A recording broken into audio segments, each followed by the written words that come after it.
at them. Hartman Adventures at them, man.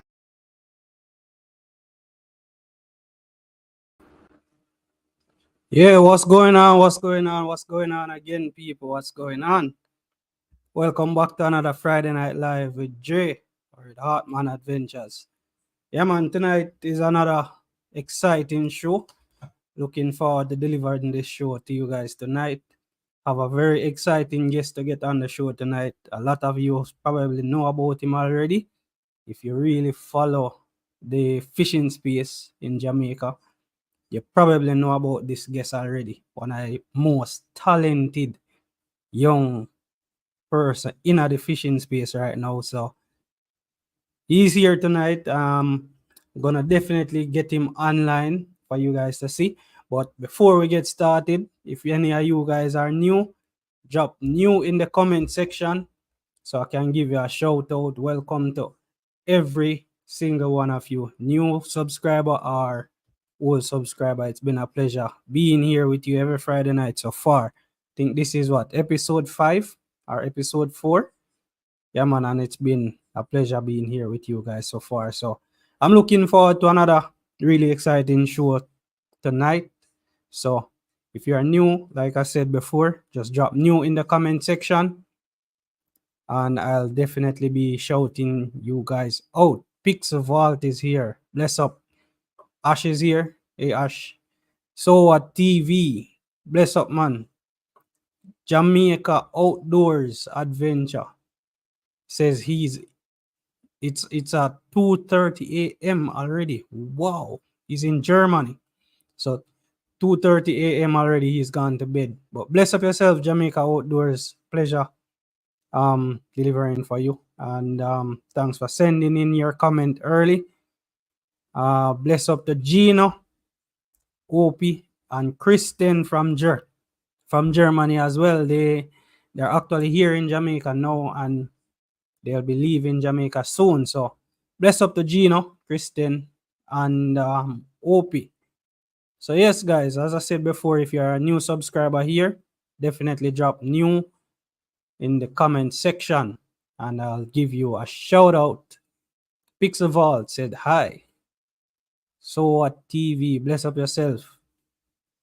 And MD5, this is very good for Jamaica fishing space. Yeah, man, definitely, bro.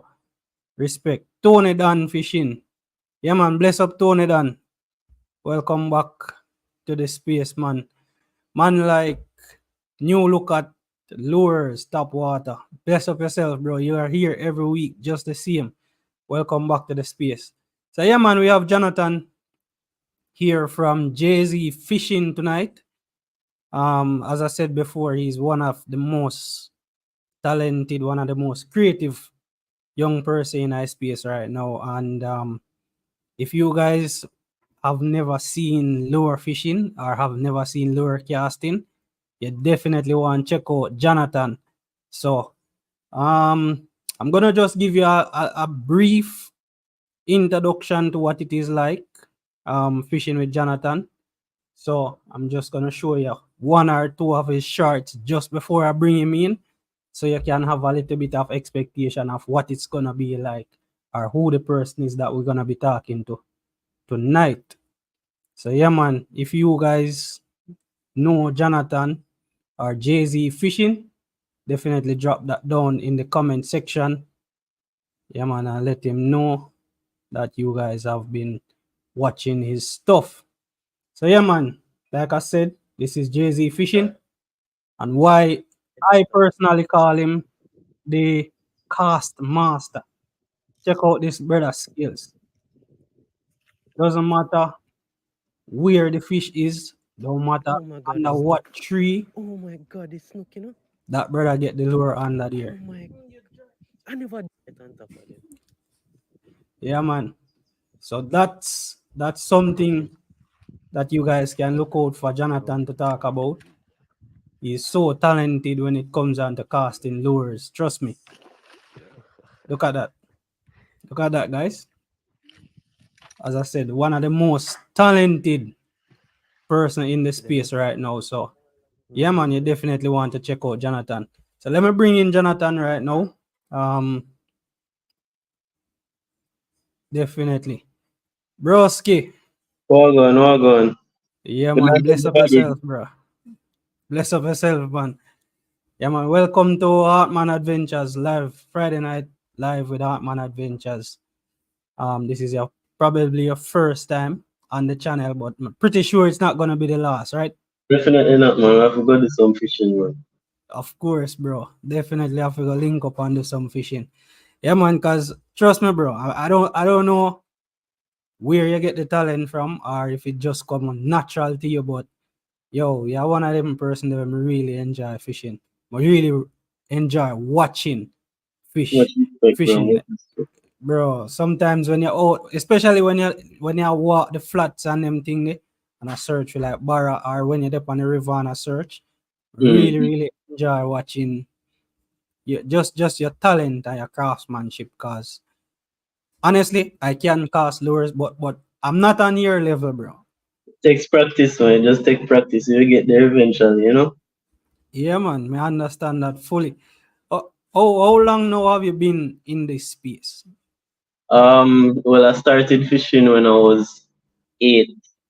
I really take up the lure fishing, I would say. Well, like casting into like mangroves and thing. I think that started when I probably was around maybe 15 or 16. So probably about 10 years now. Mm, wow, that's a lot of experience. That's a lot of experience.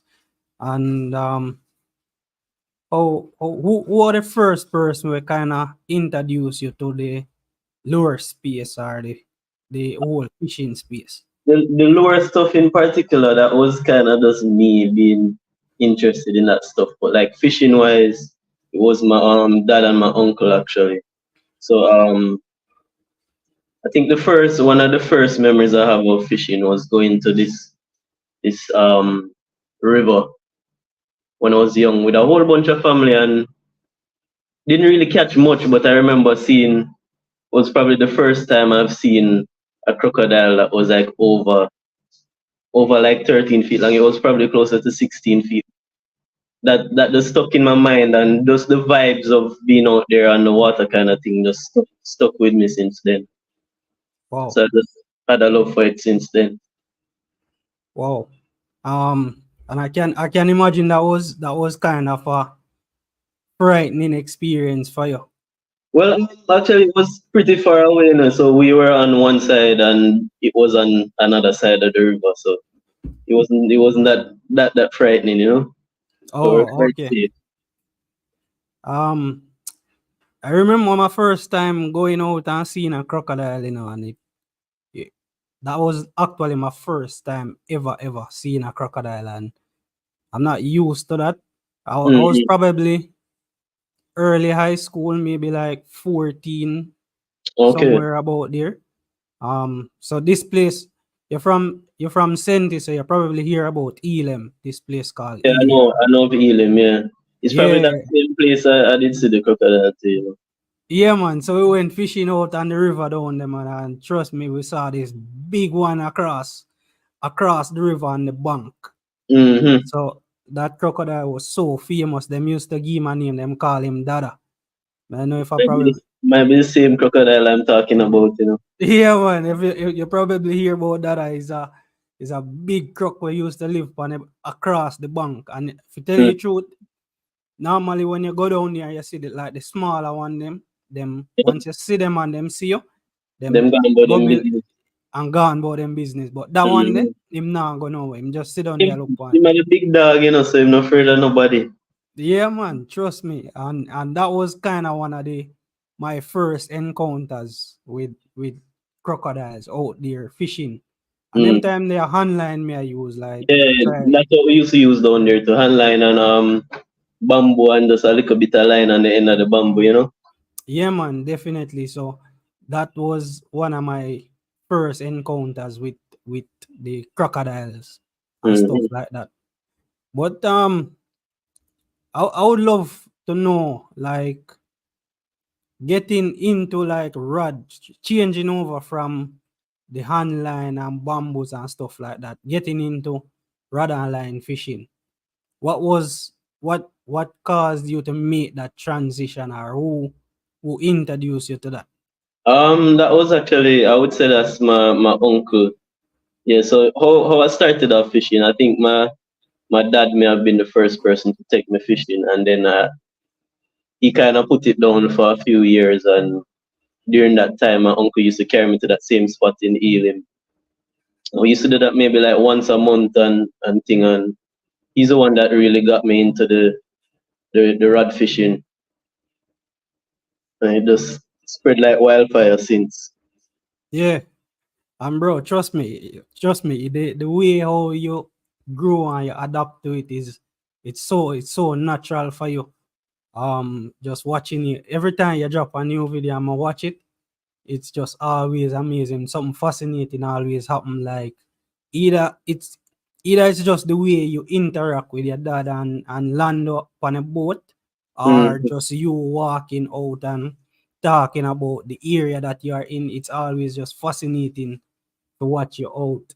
Um, Let me see if I can show the guys one of your videos, like so they can have an idea of what it is like when you are out there.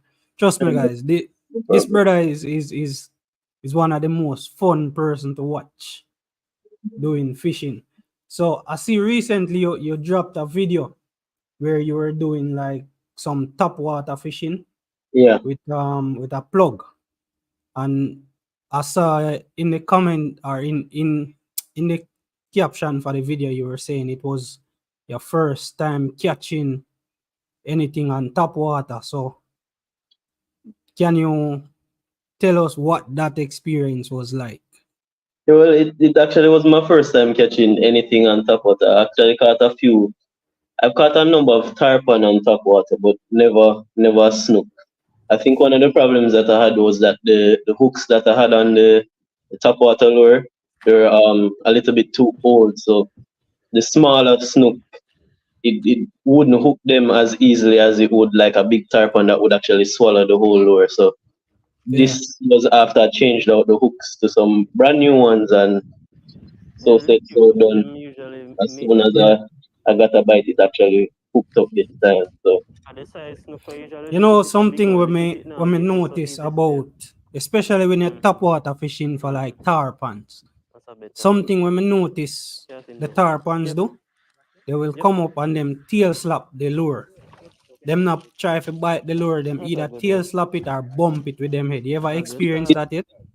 is how they Have strike. you They strike start? very funny. So like with the snook has a really strong suction. So when they open the mouth, it creates a negative pressure and it sucks in the lure. But with the tarpon now, their mouth doesn't open as wide as a snook, so they kind of have to pounce on it a little bit more Oh, you're than a snook would. Jesus Christ. Yeah. Wow, So a lot, that's go ahead. yeah, a lot of the time you see the tarpon them use them whole body to kind of try and get the lure into the mouth. Yeah. Cause I remember my first time hooking up a tarp on The fish I top never come water, out. I try and change the hook them, you I know. was casting the lure for probably I 15, start 20 to get minutes, touch then and you would get the blow up. So like early morning, probably like me change 6 the color o'clock in them. the morning. So you would Hmm. get See the me the change the tarpons hook them, blow up man. on the Make top sharper. water, papa. Yeah? Oh, But I noticed that they're good not size. striking it. So one Nice one. particular time the lure came pretty close to the jetty. I mean noticed say a tail slap the tarpon, a tail slap the lure. See So him there? I kind of cast it That I again, got and the with that one. funniest thing is that the lure fouled, and then when I was reeling it in Yeah, I just see the snook. to fix the lure, that's when the tarpon actually Because I strike it. automatically in there And it when you never can come strike out him never strike it fully. and take it in his mouth. It actually hook him like under his throat area. Yeah, I'm going to Yeah, try and have it. they miss a lot of lures often. The way how they strike is just kind of erratic, and it almost look kind of foolish sometimes. They just get very excited, so them I feel like they miss a lot of the fish that they go after in when Yeah, they're hunting. yeah, definitely. Big up yourself, KMJ Fishing in Come our on, big up place. MJ. Yeah, man, KMJ Fishing in our place. KMJ was the first person to do a Friday night live with me. You'd like fishing. You ever fishing with KMJ yet? No, like I'm in Kingston most of the time, and Nice. most of the time I go out is like Sunday. Yes. And it's a group of us, but I don't get well. The group that I go with, we don't usually leave out early. Well, we don't usually leave out early enough for even book Oh, MJ, you know. And since yeah, I man. don't drive, I can't really get out there any earlier Oh, than okay, I do, okay. you know. Yo, call KMJ, man. KMJ will link you, you know. Yo, trust me, Mm, KMJ are one of the most fun person. I go fishing with KMJ one time. We never really catch anything because it did see it rough. mm-hmm, Hella wind. And it was late in the evening. But KMJ are one of the most vibesy person for go fishing with. And you can't when you're out there, it's like no dull moment. And mm-hmm. like sometimes you're out there and you cast and your hand get tired. KMJ Yeah, seem like he can't tired, bro. and Man, a man can't tired, man. A man just a cast lure from morning till in hand can't tired. So bless up yourself, KMJ. So yeah, man. As we were talking about the tarpons and stuff like that, recently, a little incident happened with you and the boat. And see did post a short about it. Regarding getting a hook in your hand. mm-hmm. Can you tell us how that came about or how that happened? Yeah. So I had the fish in my hand, and the problem with it was, you see, if the fish had both hooks in him, I probably wouldn't Yeah, have got the hook because I had it holding pretty solid, but the problem was the back hook was still kind of hanging off freely. So when him flash it, it had enough momentum to actually get into my hand. So it's not really that I was careless and I wasn't using pliers because I actually had pliers in my other hand while it happened. yeah, Unfortunately, the camera was rolling at the point in time when it actually hooked me. But yeah, I had the fish pretty solid in my hand and him just shake a little bit and the hook was sharp enough where it just ended up going straight into my hand. yeah. You know, last year, I think November last year is the first time I actually see a hook get into somebody. Okay. And I was the one who had to take out the hook, and it wasn't a pleasant experience for me. And trust me, the person who the hook went into his hand, he took it like a champ, bro. Honestly, it was a lot it was a lot easier for him to look at than for me. He I wasn't can bleeding. imagine, man. Yeah, he wasn't bleeding or anything. And he's actually coaching me through how to get the hook out of his hand. Cause So to is me, the line method you did use and just kind of yank it out fast, or you use pliers? no, I use line. So I get Yeah. cut piece of bread and wrap it around the hook and Same kind so of give countdown, but pull it out before I finish countdown. yeah, But same so is my father did do it, but the first attempt him make him it kind of afraid, so him would have damaged me. So him never yeah, pull it hard enough. So him have to go again. bro, that the more damage than getting it out the first time. Hey, I wish it did just come out the first time, you know. But surprisingly, you see, pulling it out is easy, you know. Is when it just in there before it we actually pull it out. That's when it was hurting because it just in there rock and a Yeah. kind of scrape and thing. But the actual yank where take it out, I don't feel it at all. Oh, but what I notice is that you actually took off the hook off a lure. No, you know, Oh, is lucky me lucky. So I think the lure was pretty old, so it started to break. So when the fish flash and the hook get in my hand, me let go the mm, fish. As me let go the fish, the lure ended up breaking, so it came out of my it came out of the lure. So luckily for me, I wasn't connected to the fish while the hook was in my hand. oh, bro, you get away with one this saying, my boy. Trust Mm-hmm. me, you get away with one. Yeah, man, you get Mm-hmm. away with one right so.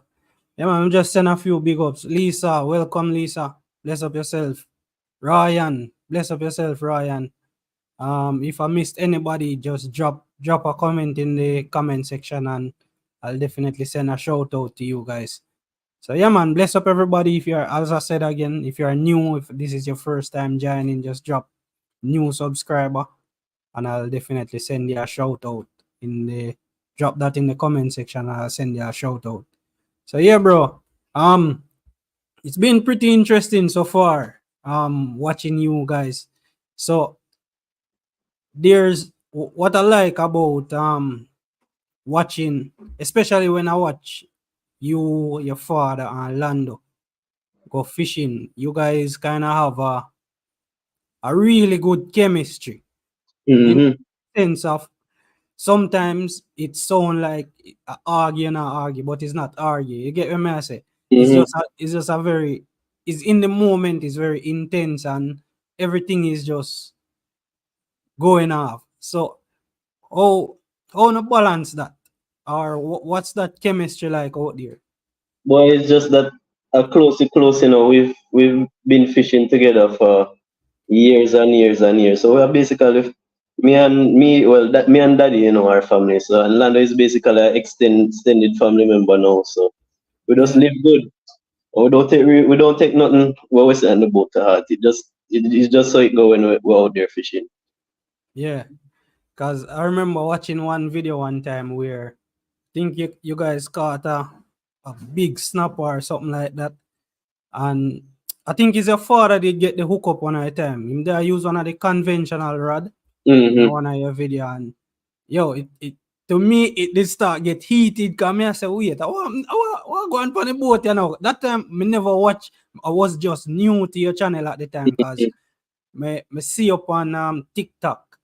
Me find your thing on TikTok first and then me go to your feed to your YouTube. So me say, wait, how this I get so heated like them man you out for kick off in a boat? So would have never reached so far, man. Definitely. Cause yo, That actually, I think that was my uncle though. That was Uncle Paul. oh okay, okay. Mm-hmm. So yeah man, me love the chemistry with you guys out there. And yo, some of the time it's so fun cause one particular outing when I go out and it's like it's you can see says a early morning cause he did extremely flat. Mm-hmm. I think the title of that video was um caught fish until your cooler was full or something like that. That actually was an early morning, the way Mm, how things set up where we go fishing a lot of the time. See, when you go out first, 'cause we leave out at around 6 o'clock, or at least try to. And how the wind usually sets up is that it will have a little bit of chop from maybe 6 o'clock to around 8:30, and then between 8:30 and around 10 o'clock, well, maybe not 10 o'clock, 8:30 and 9:30, it will just die down completely. So it's like the wind changes direction. Before it changes yeah. direction, it just calm, crystal, it calm. And then Oh, after that, it picks back up. yeah, man. That was a epic morning, cause yo, you could Hmm. see you're there and you could see so much busting up going on all around, Yeah, and it's almost like every cast you get a hookup. yeah. Is actually is the second time we found a school like that. But the first time we never really thought to. Actually, it was just me and Lando just went out on a random day and we came across them, but we never really thought to just stop in the middle of them and just cast.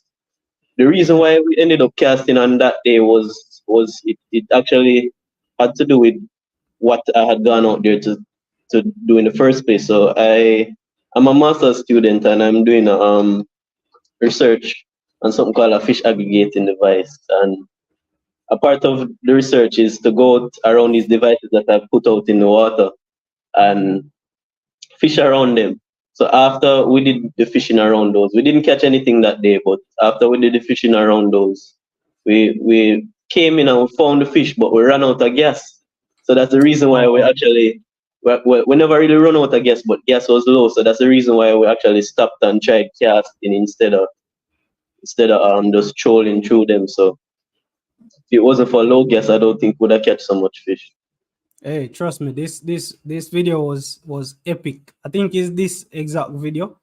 And at one point I remember you guys were even talking about it on the boat where you were saying sometimes you go in and fish, well, you get low on gas when just the time when fish start bite. Yeah. And go in, figure get gas and come back out, and then by the Mm-hmm. time you come back, you just Then can't find gone. back the school. Yeah. So I think it's this particular video. This was a very, very interesting watch for me personally, cause me they just enjoy watching the different hookups. P mackerel and jack. Mm-hmm. P mackerel and jack that day. Yeah. Let me see. It I don't really think I aligns are perfect, you know? yeah man, that it's almost like you guys just couldn't do nothing wrong that day. Yeah Hoping man. for another day like that soon, you know? Eh? Hoping for another day like that soon, but the problem with it right now is that we're not getting clear enough water for you to find the school of fish like that. Oh, okay. And think in a mobile recently, for probably the past 2 weeks or so, we've been having some crystal clear waters.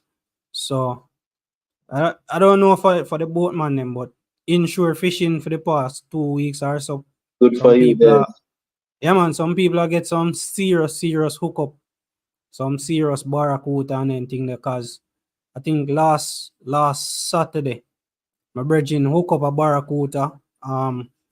He couldn't stop him. He bring him in actually. Him actually bring him in and somebody a drive past and see him with it, a fight it and stop for help him.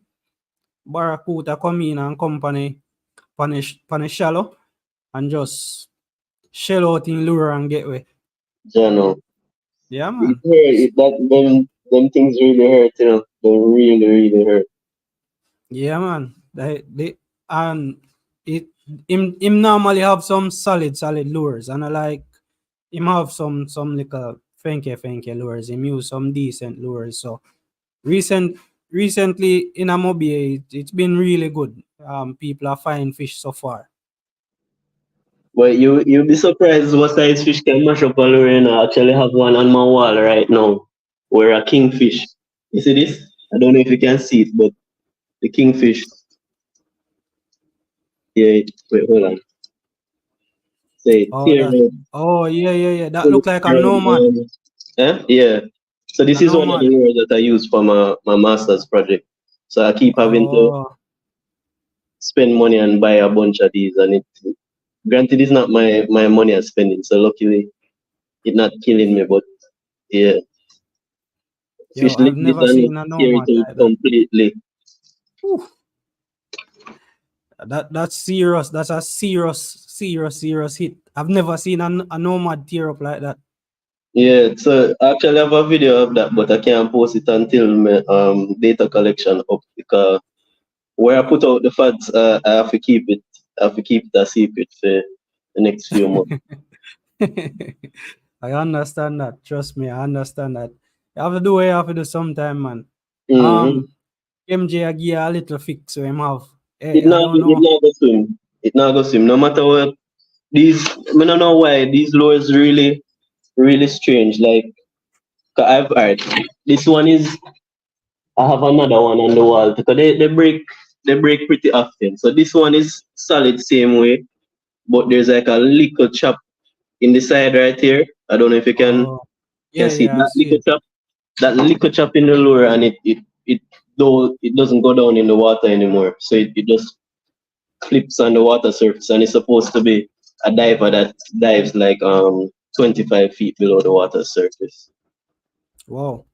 But bro, I can imagine that. I think these nomad lures, though, these nomad lures, they have what they call a patented technology in the Yeah, lip, yeah, in the lip of the lure.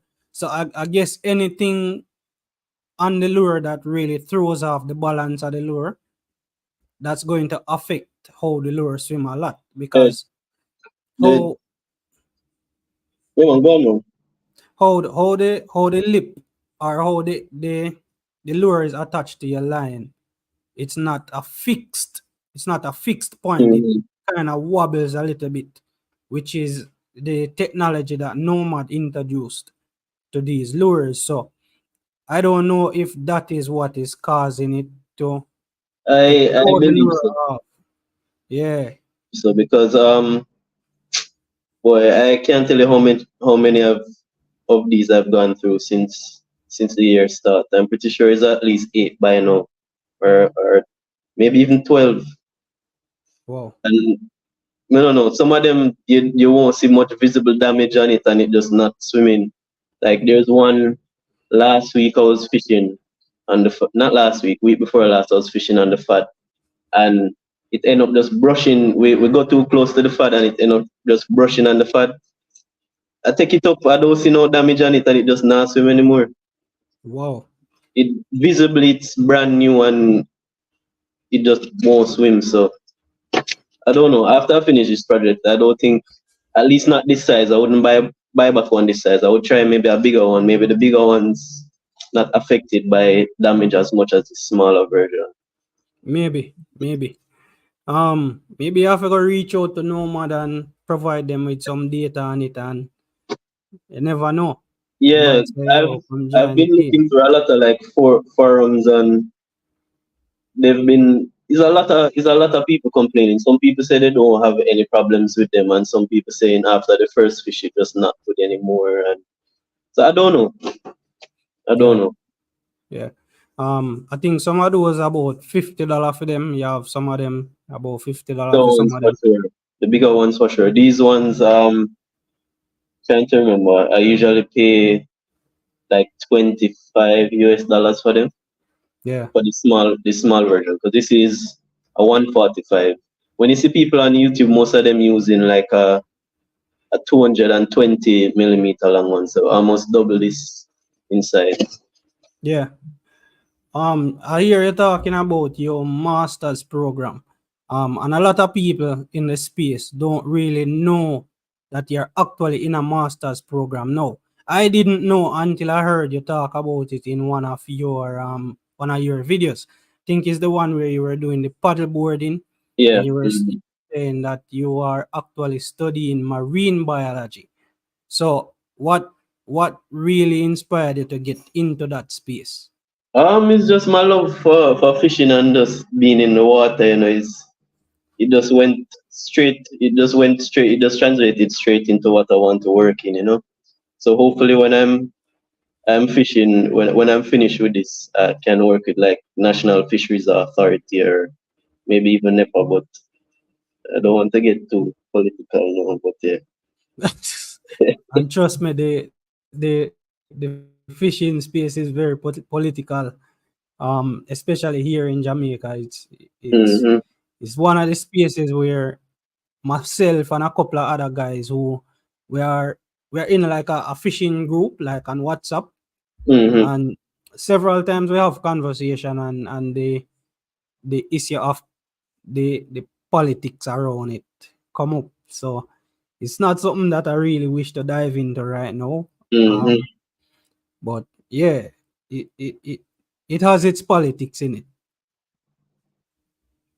So as I was saying, you were talking about, and in that video, you were talking about the reefs actually dying off, or the coral reefs turning white and dying off. Yeah. Could you shed some light on what's actually happening to the coral reefs and why they die off like that? All right. So as time has been progressing, you know that, well, I don't know if everybody knows or believes in it, but us scientists tend to believe in it. What we call global warming.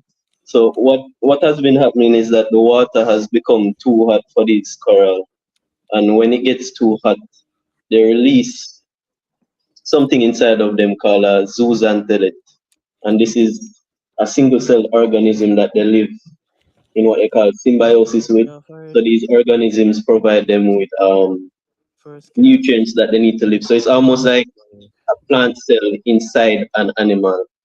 So when the water gets too hot, they lose their symbiotic relationship with this animal, and then they spit it out. And after, I don't know how long before they die when they spit it out, but more often than not, after they spit it out, they don't get them back. So for the past few years, we keep getting record years of hotter and hotter and hotter. So as time progresses, we're just going to get less and less coral reefs. Wow. So they Wow.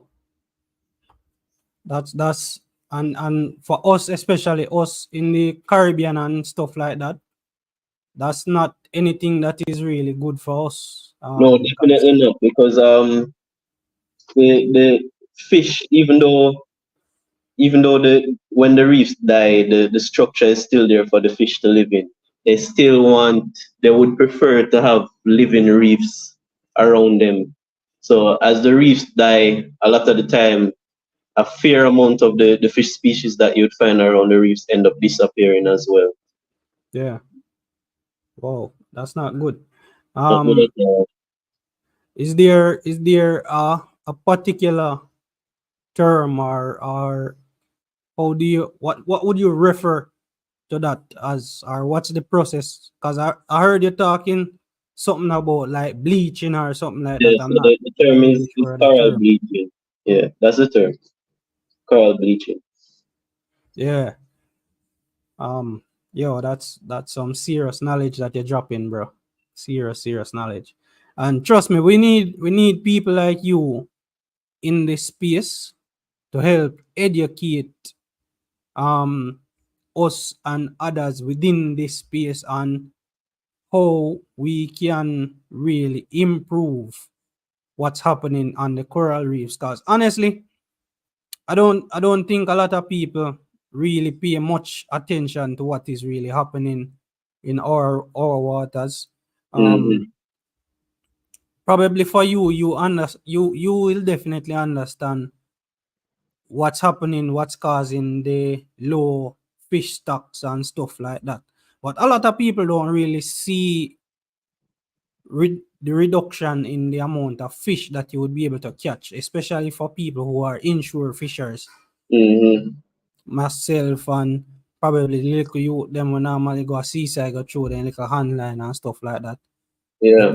realize that they can't catch anything, and if they even catch anything now, it's a little, maybe a No, little I don't.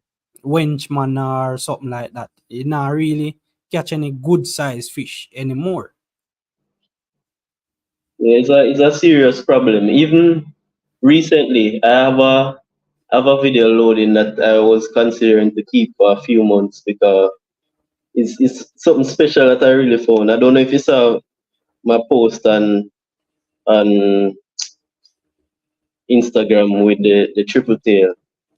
Yeah, I saw that. So I found a little special spot where we could catch triple tail and artificial and thing.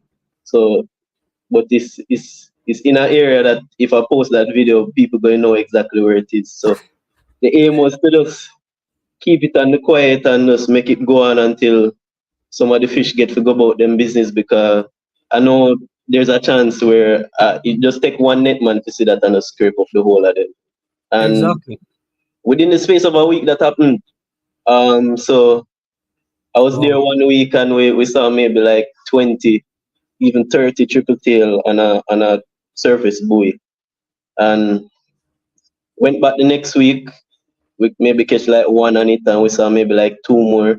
And while we were on it, actually, a guy passed and say him see a guy that have his fish pots around, and him say he saw them around there and him set him net and him take up him just catch everything. So yeah. Wow. That's one of the sad part about it. I see Ryan say species elimination, and species elimination is something that is very real right now.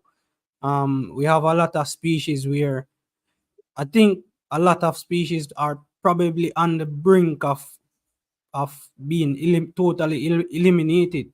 A lot of areas where you could go to and catch. For example, snooks. Snooks were a thing where I wasn't born and grown in Montego Bay, but talking to a lot of people who were born and grown up in some of the areas where I go fishing, and they said growing up, they would normally be able to catch big snook, 20-pound snook, Mm-hmm. 15-pound snook and bigger. And them said, no, you can't find a snook there any at all. And Yeah, that's, it yeah, has gotten really difficult. I think it was last year or the year before. Uh, the same beach spot that I go to and wade in the water. Him There's once a guy down there where them used to set a scene. And on beaches a lot of the time when the snooker on beaches is to reproduce. yeah, So spawn. yeah, a guy set him net down there and take up a whole spawning aggregation of them. So few years time when you're supposed to get your babies becoming adults now, that set of babies that would have become adults, there's none of them there. Absolutely. Bro, trust me, it's one of the things that is really causing a big problem in Jamaica right now. It's more than one things, but it's one of the things that is causing. You say the lack of knowledge in terms of how the different actions affect the fishery Mm-hmm. is one problem that is really causing a lot of problems right now. And another thing that is causing a lot of problem is people just being pretty selfish and Yeah, saying, yo, may have to live. You get me I say? yeah. Then we And catch fish for today and don't left none for tomorrow, kind of thing. that It's is it. That is it. really a problem. That is it. And one of the thing, especially if you like snooks and them fish they have to get to a certain size before them actually start to reproduce because Mm-hmm. snook is a type of fish where they're all born male, I think. And then when they get to a certain size, they become female.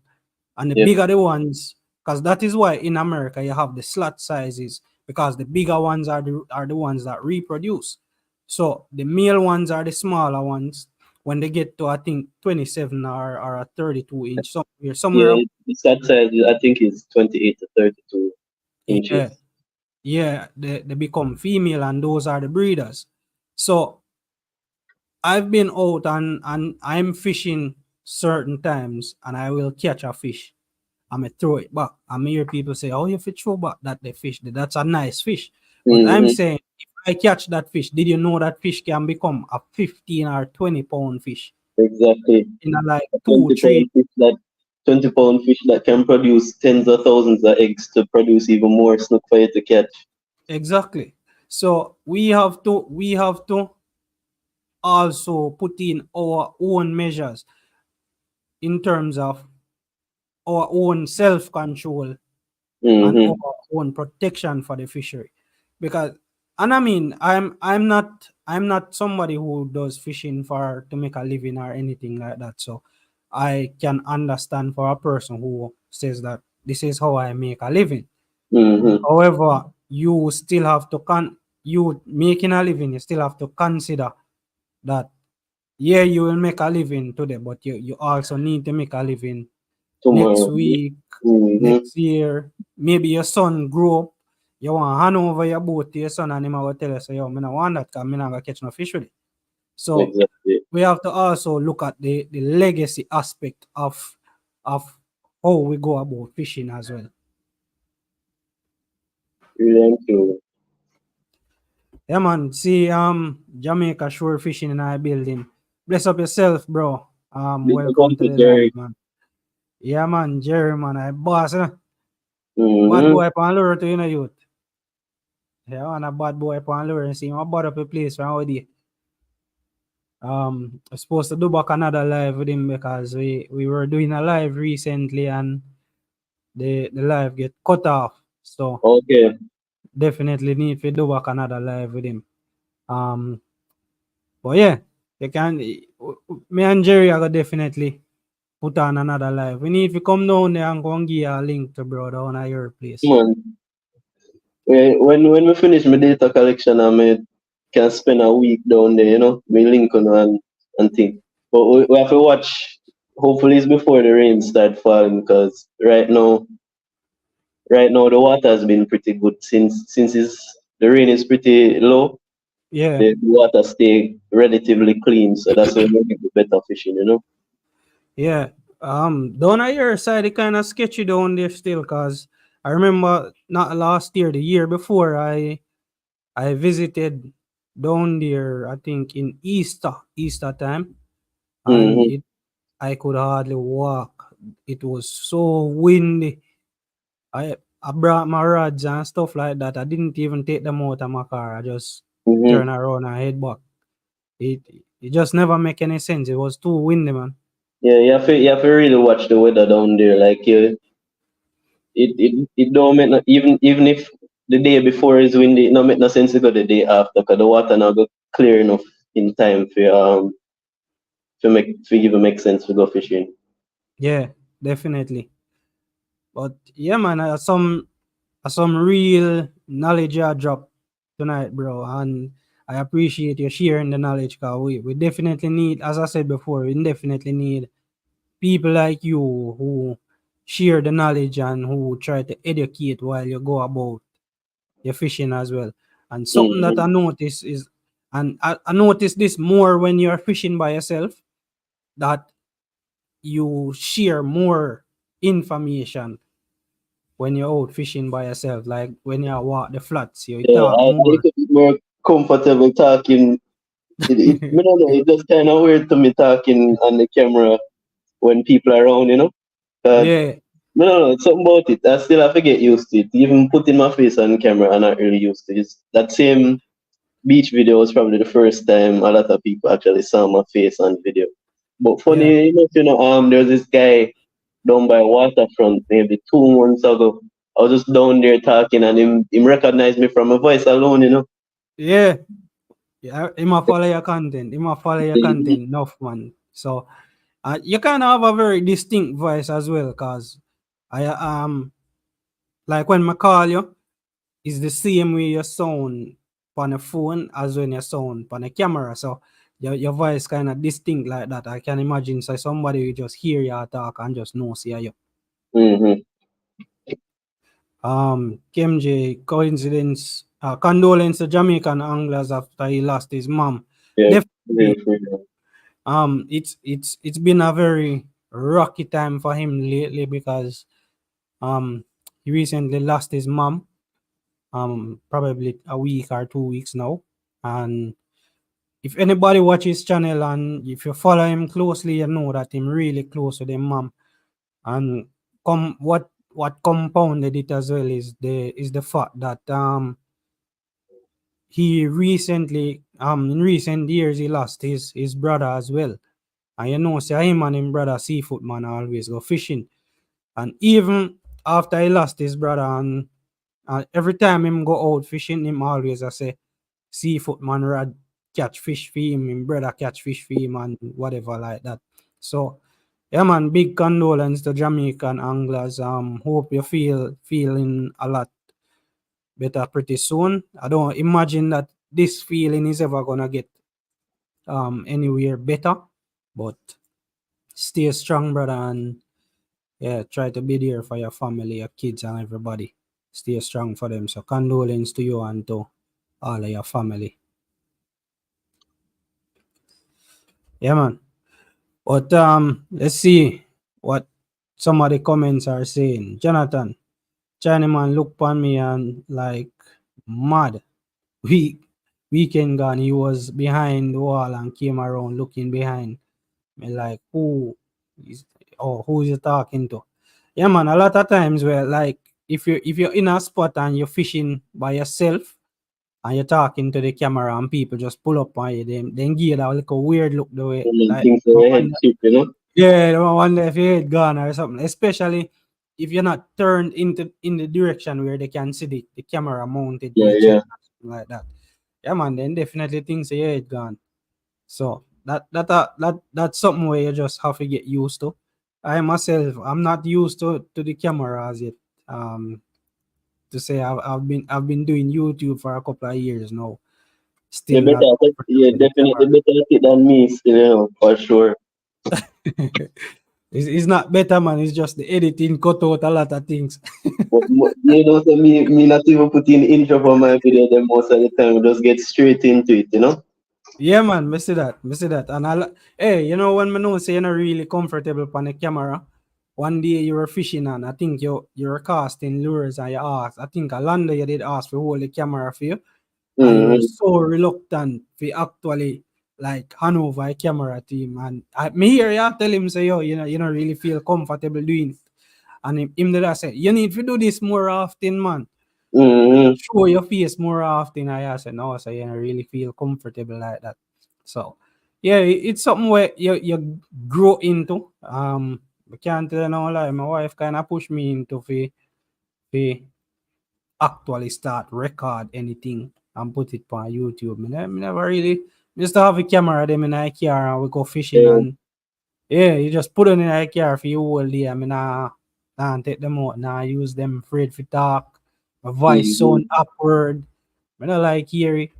It just at the time it did just very funny, but yeah, my wife kinda pushed me and say, yo, take That's out good. the camera, man. Big up wifey, you know. Yeah, It's man, big up, so with man. me, is friends and family kind of convinced me to actually do it because I actually used to record. You see that snapper video that I posted that was probably maybe like my third video. Yeah, I think I had that video sitting in my on my laptop for at least 2 years before I actually posted it. whoa. Yeah. Hey, that was a nice mutton snapper still in it, bro. That Mm-hmm. was let me see if I can show the people what that snapper was like. That was an epic catch. That how much in did we? About 8 pounds. I don't see one since. Eh, Yeah. yeah, man. That was a very nice snapper. All right, guys, check out. Honestly, in my opinion, this is probably one of my best fishing days. When it comes to variety, I feel like even Yeah, on this day, if we had stopped and done the casting, we probably would have caught the mackerel and things same way like how I did in the other video, because the water yeah. was clearer than normal. So this you can't really see it on camera, but you could see straight down to the bottom and I'd be like this. Wow. I go around the pot or something. And No man, I you fish can up hear on you this today. saying that you thought it was hooked on a reef or something like that. So a lot of the time we've noticed something.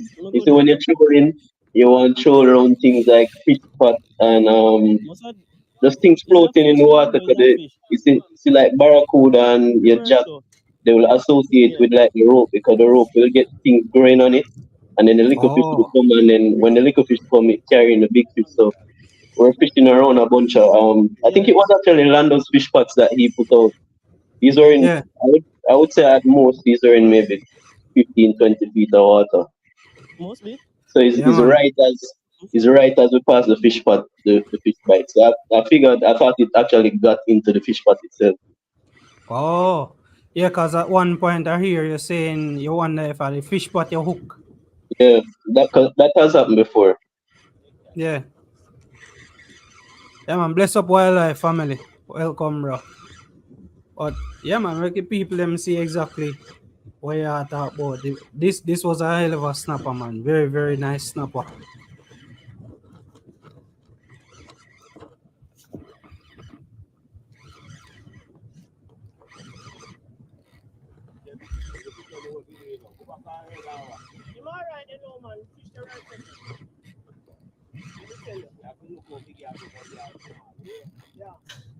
Must be a jack. Must be a jack. I stay down so.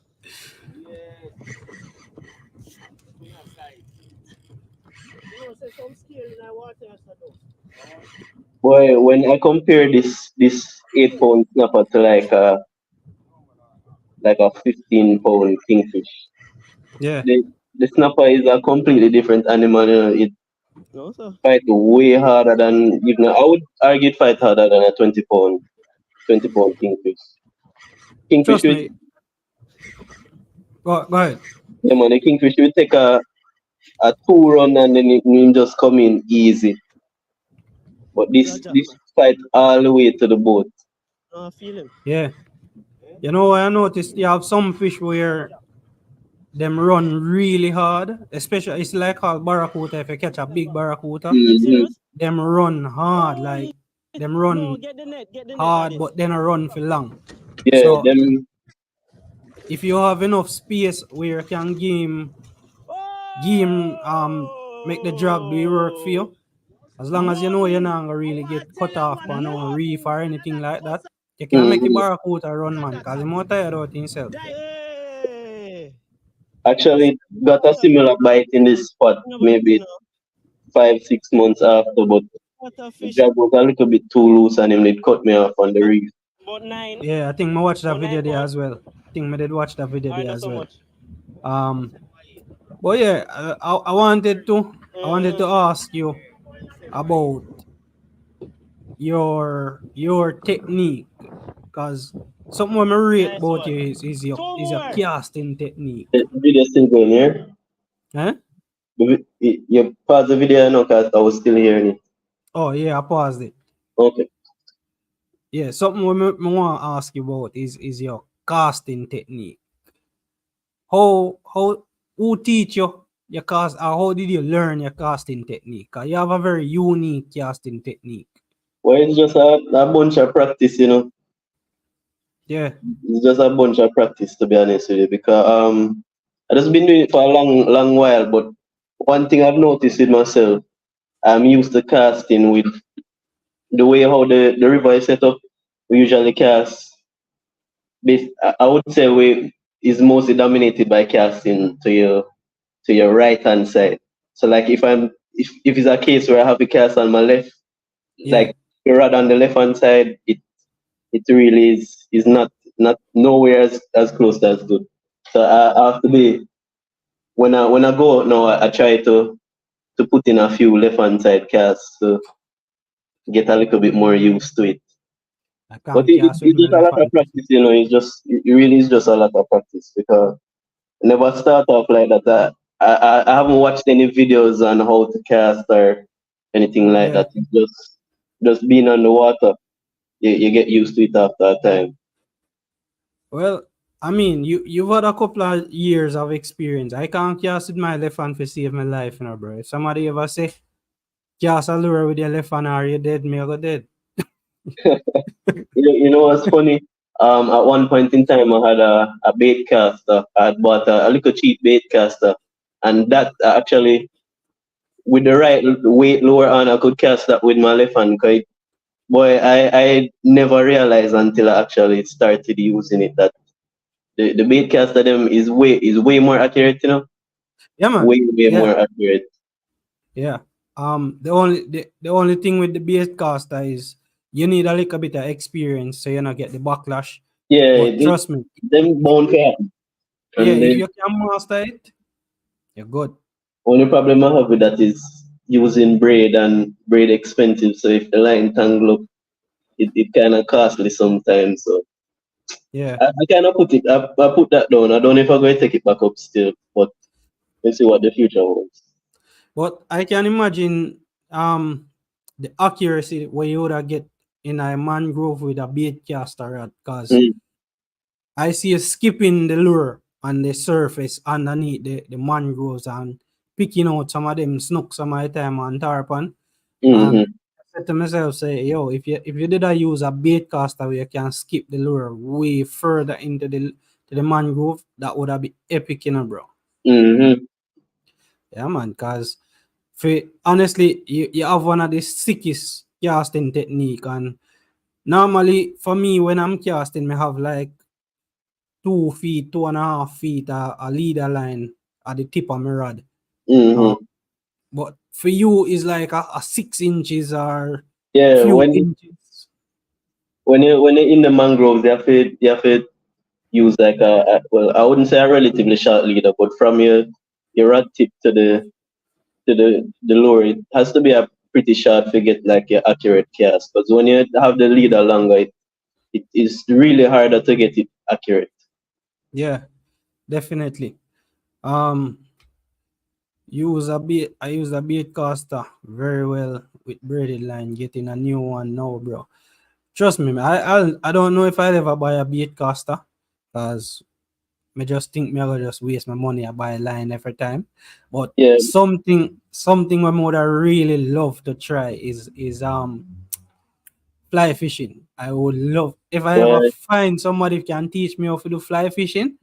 Me dep on him. I'm ready to I, learn I fly I fishing. don't have the patience for that, to be honest with you.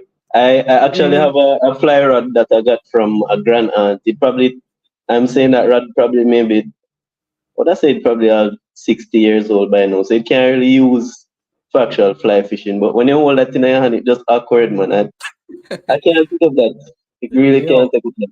But I'm yo, me, sure it would work for tarpon on the river. I think it was before COVID, there was this guy that came from Japan, and he was trying on the river with a fly rod. I don't know if him did like end up catch anything. 'Cause I think he came at a time where the water was too dirty, yeah, so he wasn't really seeing the tarpon. You have to come when the water clean, and you just see the tarpon on the water surface. It's like yeah, shooting fish in a barrel almost. yeah, bro. I would really love to learn fly fishing. Because trust me, it's something that really interests me, and Hmm. I've caught permits using spinning rod. I'm what I love for experience catching a permit with a fly rod.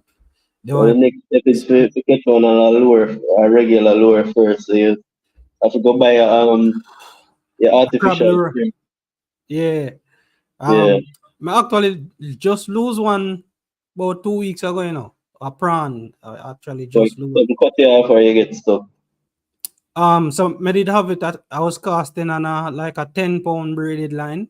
But Mm-hmm. like casting repeatedly on the line rub on your finger up on the guide and Yeah. it get frayed.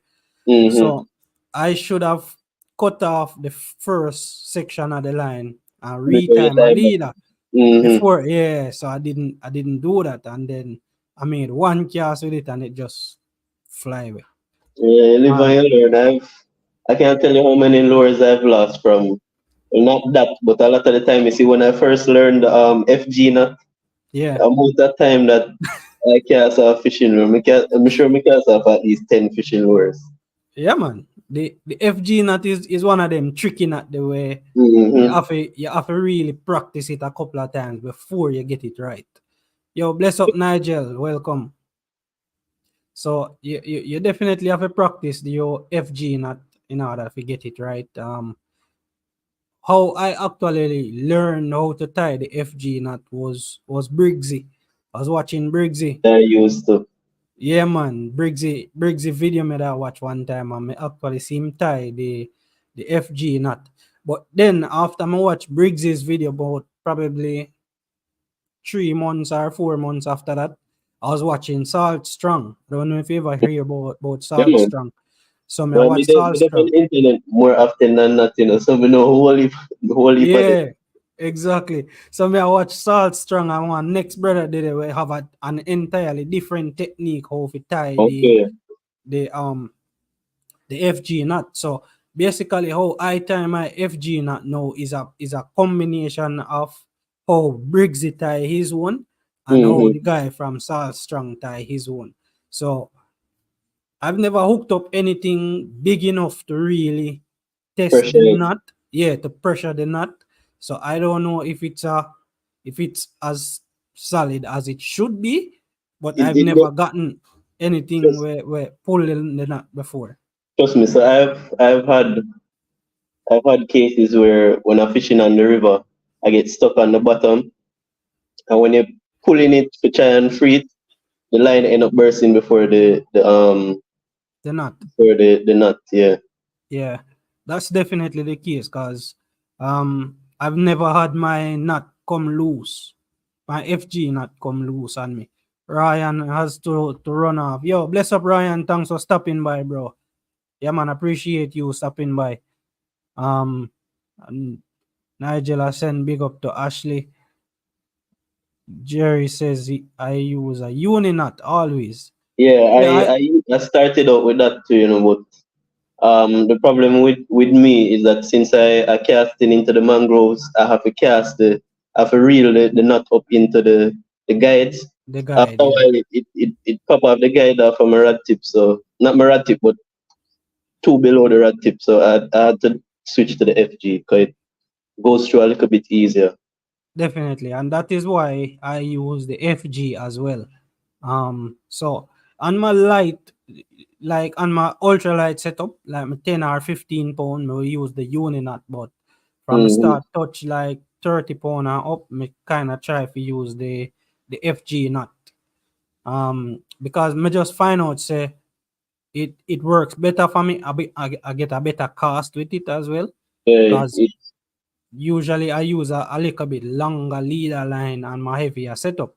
mm-hmm. So usually the knot is between either the first or the second guide, first and second, or second and third guide on my rod. So that's where my FG knot usually sits. So I find that the FG knot would work a little bit better for me. Yeah, me too. I will use the Uninut in a pinch. Like if I on the boat and I have to retire real fast, that's when I would go ahead and use Yeah. Uninut. Jerry says he use a snap swivel to switch out easier. You use a snap swivel as well? For lures, I used to use this thing called mustard fast touch clip. I'm going to find an example of it and show you if it can show up on the camera. Um, I can't find it online anymore. I don't know if them stop making it. Hold on a sec. Yeah. Oh yeah, it's a mustard fast touch clip where you could just kind of twist it and the lure would go on. I've tried some off-brand versions of it, but them end up bending out way too easy. So I kind of just been cutting and tying back whenever I change the lure, and just don't change lure as often as I used to. Yeah, definitely. How I normally do it is I use a snap swivel on my lighter setup, on my 30-pound setup. If Mm-hmm. I'm not throwing a heavy lure, I will use a snap swivel. But if I'm throwing a heavier lure, I use a barrel swivel and a split ring. So I put my split ring on the lure itself and then use my barrel swivel on my leader line. And me usually have my pliers close by, so it not take me no time to switch out my lure. Okay, so let me show you if you can see it. So it's Okay, really okay. like a clip itself is something where you just hold it to the split ring and you just twist it on. And Oh, it's very strong, the biggest tarpon I've ever hooked. I was using one of these. And yeah. it held up.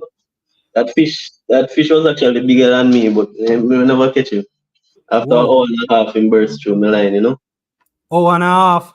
Yeah. I Oh, was and a fishing. half. Yeah, I was fishing for snook. Maybe I would say like 4 years ago. Actually, I have it on video, but I will never post that one. Oh, Um, and a half. You're saying it, bro. yeah, hour and a half.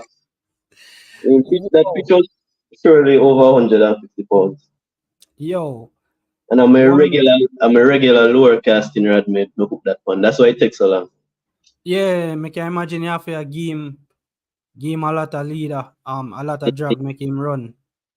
Um, but something with those fish as well too, is they run so hard and they build up a lot of lactic acid. So it's Mm-hmm. probably safe for that fish to get away. If especially if you did plan to do a release. If you're not planning to release that type of fish, then you Yeah, can yeah. bring him in. But if you did plan to release him afterwards, it I'm just probably jump good. off, yeah. Yeah, I it would. don't know if I would go for one with a lure again. I would probably try with live bait or something, but we had tried to we even gaff the fishing and the gaff stick broke. So Yo, that's a yeah, massive fish that. it's a big fish, man. Yeah, it's a massive fish that. You can imagine how when him jump and drop back in the water, some Oh heavy god, man. splash. Heavy splash. God. Me hook up one few about last year September about that time.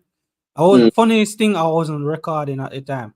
So I was using some big like 4 to 6 inch mullet at a Mm-hmm. particular spot. I hook up a tarpon.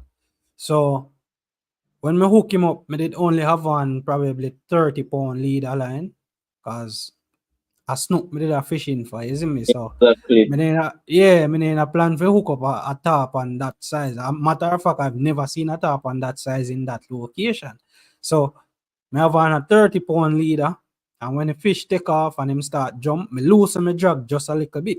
And me know Mm-hmm. once them start to jump, if you don't loosen your drag a bit or if you don't dip it tip of your rod, more than likely you're going to get cut off. But him ain't just too big, and there's no way me could have land a fish like Mm-hmm. that on a 30 pound leader.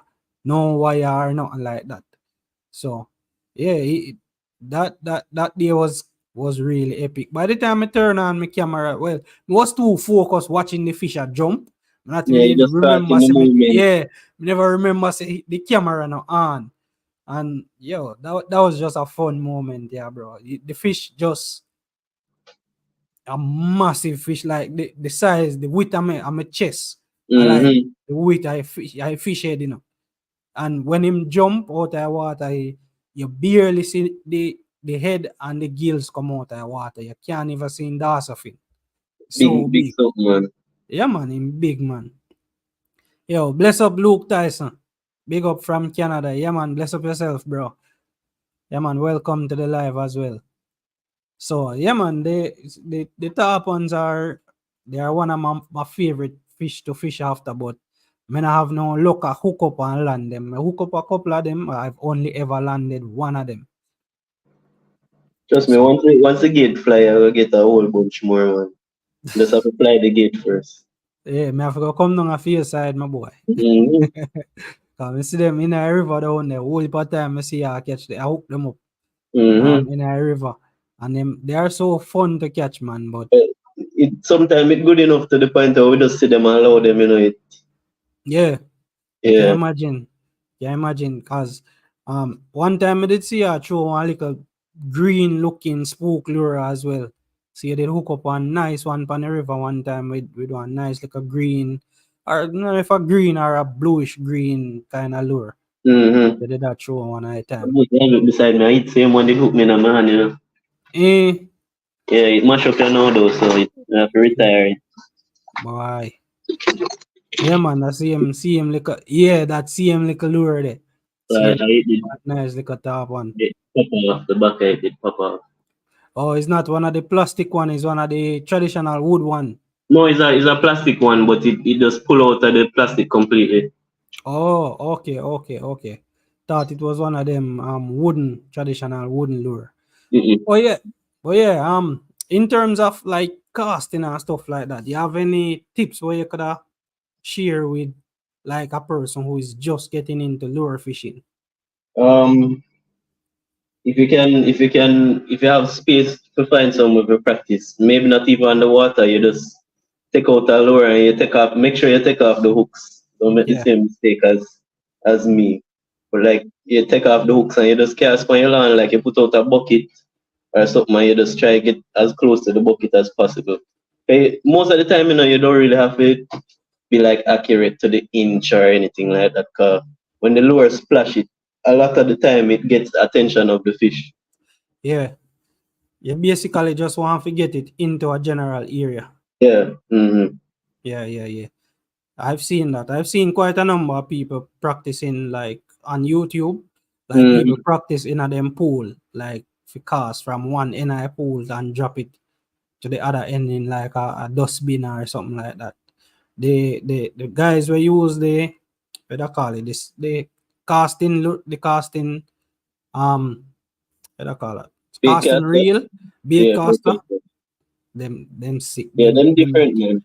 Them There's this special, guy. bro. Them can drop the lure upon one nail head. Yeah. There's this guy that I used to watch where you see him tie like a ping pong ball on the end of the line and Yeah, just see him just one little flick and it go right in the plastic cup causeway the room. Them man they different, talented different, different, man. different, man, different. Most of the time I don't need for that accurate. It's just for the fun of it.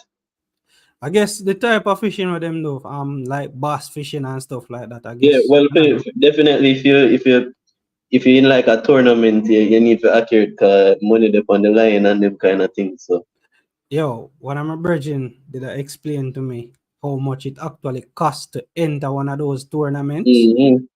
Serious money. A serious Be- money, man. Forget to the really big money ones. It's Yeah, a man. lot of money. I was watching a video last night where some of the professional guys were talking about how much it cost them for the year. And in gas alone from traveling from one lake to the other for the whole year, they might use like 26,000 US dollars in Yeah, gas. man. Yeah, man. And insurance, because they have to pay a certain insurance for the boat and whatever. Mm, The insurance are normal. Insurance are normal up there. But one good thing about being up there and being in some of those tournaments is the sponsorship. You have a lot of big mm. commercial company will come on board up there. More love to see stuff like that being done in Jamaica, but We um don't have the fishery for it, unfortunately. That's no, the problem. You see, that's it. the tournaments that we have here are them marlin tournaments where it's just, your millionaires that have them big boats for enter Yeah, for the most part. yeah, definitely. But what's your thoughts around importing outside species? Because one species I really love, I would really love if they were in Jamaica. And I know that is going to be a very, I wouldn't say port species, but this is just a throat idea we may have. Where Hmm. um because I know that any with the importation of any species, it comes with its own problem in terms of it doesn't have a natural predator. Nothing for really keep them in check. But one species we actually really love watching is the barramundi Hmm. from Australia. You find them in Australia and I think in New Zealand and places like that. The Yeah, it's barramundi, Australia. yeah, Australia. that You can get them in some sections of Asia too. yeah. I wish we did have that type of fish here And because we have snook, them and snooker cousin. a funniest thing, the mouth part of them actually look similar to a snook. My cousin, man, them my cousin. If you never say it, no, we wouldn't even really pay Mm-hmm. attention to it like that.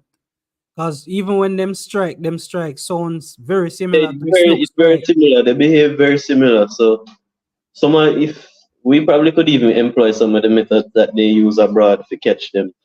Yeah, But them, a lot of them use them sound and thing to help them too. So yeah, that's a next step into it. definitely. Um, that Jerry is saying not good for the habitat Yeah, and it's a definitely. danger to the food chain. It would be a problem because it would be competing directly with snook and tarpon for sure. Yeah, for space. Yeah, It's the and same. they wouldn't. I don't think they would have a natural predator of sea No, out here. well, the since it's so similar to a snook, the I wouldn't say the crocodiles and thing would keep them in check, but I don't think they would. Well, it depends on how aggressive they are, because they do get bigger than a snook, so they Yeah, might outcompete them there, and they might be a little bit more aggressive than a snook too.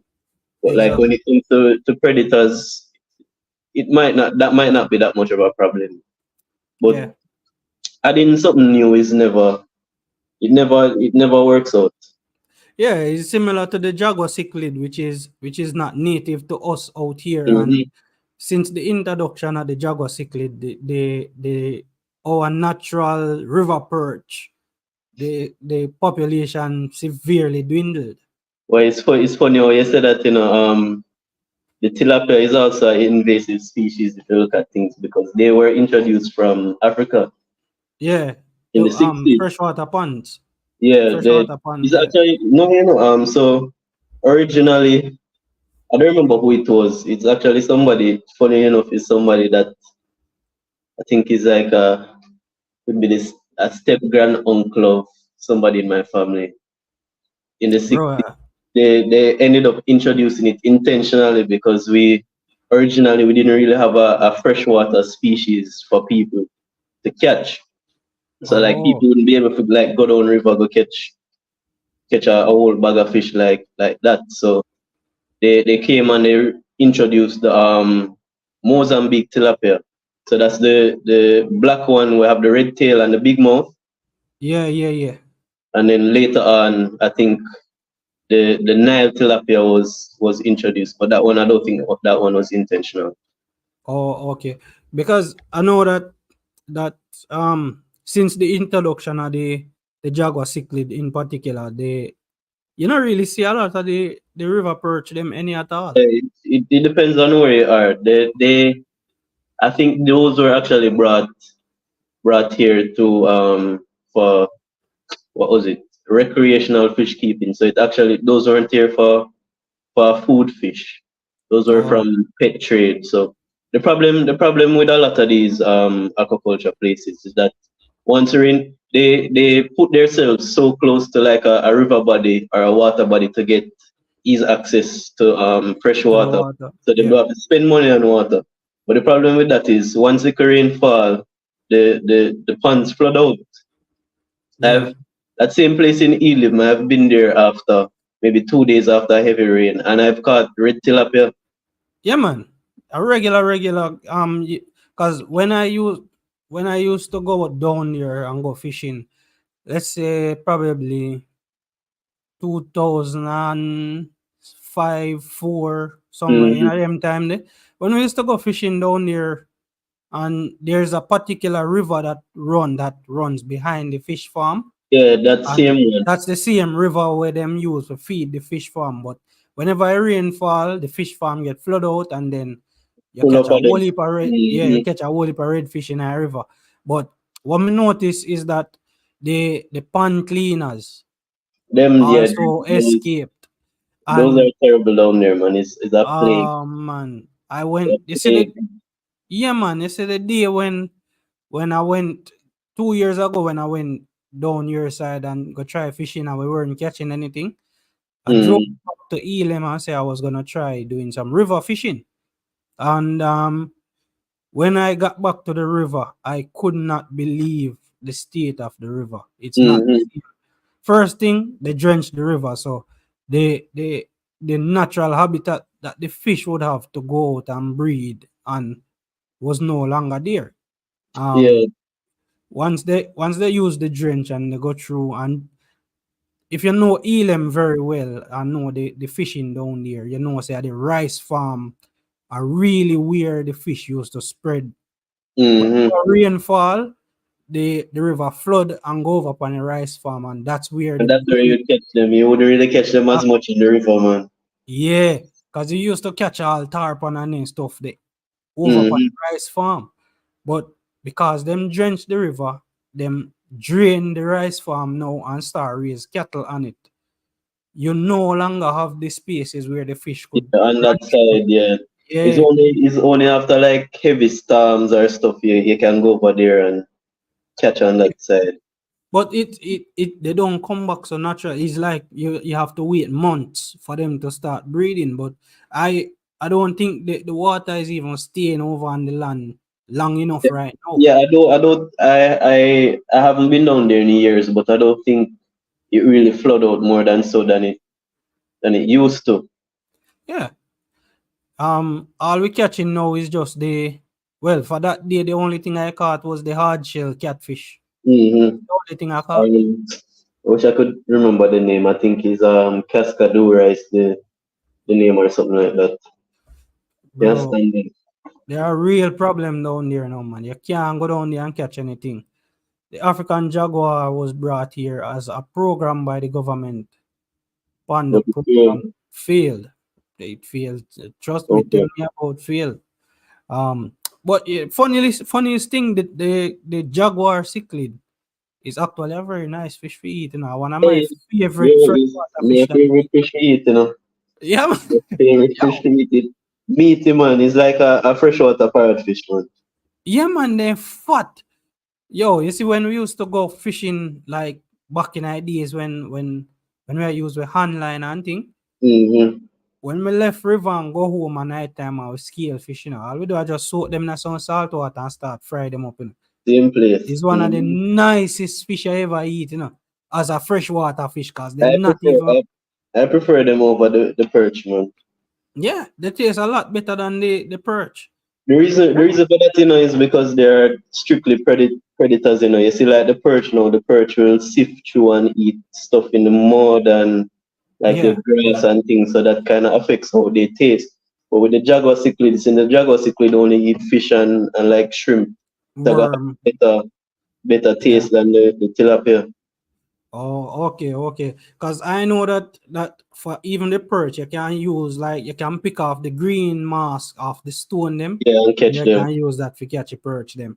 And another fish we used to down the way, it was a horrible tasting fish was the carp. Yep. They used to have Yeah. some massive carp down I there. I read. haven't heard of anybody catching a carp down there. Cause Yeah. I remember the first time I go down there and I hear somebody say they have a 60-pound line. I said 60-pound line. So, We don't need a 60-pound line for fishing right there. So, but trust me, one day I see somebody hook up a carp down there and it's like a fight him a fight. It's like a big tarpon in catch. mm-hmm. Yeah, man. Yeah, my uncle used to go down there and catch carp. He's the first person I've seen. So him kind of do it like how them do it in England. Then we throw out Yeah. your can and your thing and catch them. But the river they net out so often now. I don't even know if you really catch them like that down there now. There's another fish down there that I don't think you know is down there yet. You ever go into like Juicy and you see the catfish, the shark catfish where them having at the tanks in Juicy? That's the one with the whiskers. Yeah, the silver one. Oh yeah, I've seen those, but I've never seen them down Yeah, at Elam. it's just recently, maybe like last year or a year before, I was just scrolling through TikTok and I see there's a woman down there where we catch them every once in a while, like all 8 pound size. Eh, Yeah. whoa. I've never heard of those down there. I've Yeah, never it's seen get away from the one. aquaculture farm down there, man. Whoa. Yeah, Jerry. In Magati is basically the neighboring community Mm-hmm. for Elam. So you're definitely right about catching carps in Magati. That Magati River right there is one of the river where you could have go and catch carp. You could have catch the not here about permit. You could have catch the carp. You could have catch the jaguar cichlid them. You could have catch perch. You can catch Mm-hmm. the small tarpon them because the tarpon them come up river. Yeah, you can get Um, tarpon and snook up there. yeah, that's one of the river where you could have catch. Mm-hmm. Yeah, you could have catch a lot of those fish. So you're right, bro. I see you explore the place, man. You know a couple of places where fishing are going. Yo, one thing with Jerry, Jerry go everywhere go fishing, I want brother where you have to admire in work ethic in terms of going out and fishing. Cause he's a man like this where him just get up and him want go a certain places. Him not really want to go the regular places. So you have to admire, me rate him in a youth. Yeah, man, he's a brother where me really rate, man. So yeah, you definitely know about the places, bro. Appleton spent 4 years at Appleton Estate. Oh, so that mean you probably know a lot about Elam, man. 16 pump chucked and them place there. You know 16 pump, bro? Mm-hmm. I just me talk when me talk about Elim, man. Yeah, man, 16, man. 16. Yeah, man, you have 60. You have six. So you have 16 pump. You have black water. You have white water.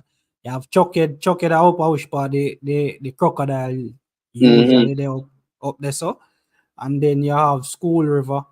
Let me see. You have over upon the rice farm them that are like when you come to school, there's and go around Mm-hmm. upon School River and go up a little bit. You have the rice farm them up there so. All of them places there where we used to go and go through a line when we were grown up, man. But I wish the fishing is as good as it was then, but play smash up, man. Yeah, bro. Me remember like my brother them used to go fishing down there and catch a whole rice bag full of fish. Yep. Yeah, Mm-hmm. man. For the day, they might catch a full rice bag of fish for the day. And And no, a you go line them I down there. use on a net. A line. One hand line with probably two hook on here, one hook, one hand line feed and a worm, dig worm and go catch fish. Mm-hmm. Yeah. I haven't So done that in years. I do for it. I keep pressuring my uncle, but him too busy on him farm, you know. So it yo, reach out there. me and Jerry have to go down there go try, man, cause it You know can't what that also bad. they, you know what also they down there. You ever hear the bullfrog them? Not the toad, you know. The actual bullfrog, the real American bullfrog. Them have them down there, you know. No, I've never heard them. I've And never you, heard you never them. go down there and you hear something that sound almost like a donkey. Oh yes. I It's don't a me I it's a believe frog, man. It's a I frog. never know say I want a frog, bro. It's a frog. I did not know that it was a frog. Yo, all along I thought it was like donkey with them have with a race with the like the cow them and thing. I never know say I want frog. The Bless man up is a yourself, frog, man. Ryan. Oh, that Ryan TV. I'm from Kingston side. Can't seem to get any bite from the lures I use. I use shrimp lure. Never got a bite. Any advice for a novice? You have any advice for Ryan? It depends on where you're fishing. You can, well, just you can say like a general area, 'cause if it's like along a beach or just say if it's along a beach or like in the harbor itself. Ryan, where are you fishing? Where exactly in Kingston are you Well, fishing? him not feel be specific if him don't want to Yeah, share it you don't there. really have to share your specific location, but do you normally fishing from the harbor or you usually go to like a beach? You say along a beach. Yeah, so all right, with the artificial shrimp, how I usually fish it, I don't really use it on. I haven't really tried it on the beach per se out there. But if it's the weightless version, I don't think I would use it out there. I would use it with a jig head. So cast it out. Probably don't cast it too far, because when you're catching snook, it's right against the shore them there anyways. So you Yep. cast it maybe like 20, 30 feet from the shore, and you just left it make it sink and you fish it slow. So you have your rod in your hand, you wait till you feel it touch the sea floor, and then you just twitch it up 2 times, and then you reel a little bit, you wait till it drop again, you twitch it, and you just continue doing that. You have to fish it really slow though. What Yeah. some do is they just cast it, make it touch bottom, and they just reel it really slow. Try to keep it as close to the seafloor as possible. But there are risks in doing that. You might end up losing one and two lures when you fish like that. Yeah. Yeah. Let me see if I can share one of my favorite inshore lures to Ryan. If you can get your hands on a couple of these, Ryan, these might help to improve your game. Um, this is a Yuzuri inshore twitch bait. So if you are able to get your hands on a lure like this, yeah man, you might find some luck. Yuzuris are some very good inshore lures. So if You you can't can really go manage to wrong with get that. yourself, yeah, if you can manage to get your hands on a couple of those or the small twitch baits, Yeah, I see Jerry next just shared brand a link. mirror lure. Yep, mirror lure. Mm, Mirror lure. If you can get your hands on a couple of those, definitely try get your hands on a couple of them. If you're trying to do snook fishing, I would say cast horizontal with the shoreline. Most times you will find snook feeding up along the shoreline, and that is because snooks are warm water feeders, so they tend to stay in the area where the water is warmest. And snooks tend to push the bait fish up along the shoreline and then feed on them. So maybe it is a case that you are not casting in the right locations, and it mm, could be a case that you're just fishing in the wrong locations as well. So what I would say is try out different locations, and something that I would normally advise is go and see what the locals are using to fish. So people who always there in a particular spot fishing, just go look what them I use for fishing, or ask them what type of bait them I use. Chances are you'll get a winner there. So Yeah, a good thing with fishermen in Jamaica, them not really afraid to share what works for them. They yeah, may not tell you your location like me, but uh, them will tell you what them using. So this is one that I would use for like along the beach too. So this is I think it's a Berkeley shad or something like this with a. So I took out the usually it have a hook built in, but what I do is I take out that because I want more weight, and I will put like a. I think this is a half 3/8. ounce jigged. Yeah, Okay. 3/8 ounce jig head. Tony Dan is asking if they feed in our meeting. Snooks feed in the in and along the shoreline, but I think for mating and like spawning, they would go for like the mangrove areas to spawn. Jonathan, you can correct me on this if you know any more. Um, it's a mix of both. The more they actually go to sea to spawn, so they spawn along beaches where you would find like seagrass and that kind of thing. So they'll spawn on the seagrass. A lot of the time they'll be feeding while they're out there too. So it's a mix of the two. Yeah, but Ryan, Jerry, Jamaica Shore Fishing just dropped a couple of links. Those I assume I haven't gone on any of them, but I assume he's sending you some links to some of his favorite lures. And trust me, Jamaica Shore Fishing is primarily he's a lure fishing guy. So if he shows you a couple of lures, then I would say you can definitely try those lures because he's more than likely had a lot of luck with those lures. So you can definitely try those out. But yeah, bro. I do have a couple of speed questions more that I like to run by you and just No to kind of problem.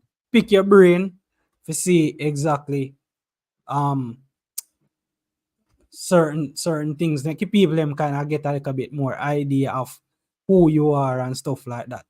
So first question. If you had to go fishing with one lure and one rod, which lure would that be? I have it here right in front of me actually. It's a Yozuri 3D inshore is a minnow art no, it's a fingerling them call it. So this. Hold on. Is Bad a lure in a youth.